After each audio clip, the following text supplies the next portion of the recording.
Welcome back. We're going to take all of the same context that we have generated within this one conversation in order to generate a content starter for a message to affiliate marketers to promote the product that is now being released.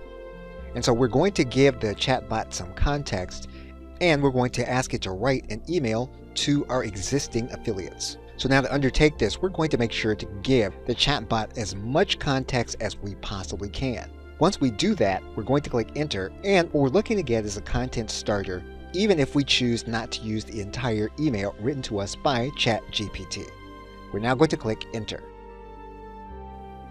And we have been given an error message, so what we're going to do is we're going to copy this information, and we're going to hit the F5 button. And we're going to come back and we're going to try to repaste the same information. And we're going to hit enter to see if our query is going to be answered. So what you'll see is that you have a good content starter with good sales messaging that you can massage for your individual use to send to your affiliates.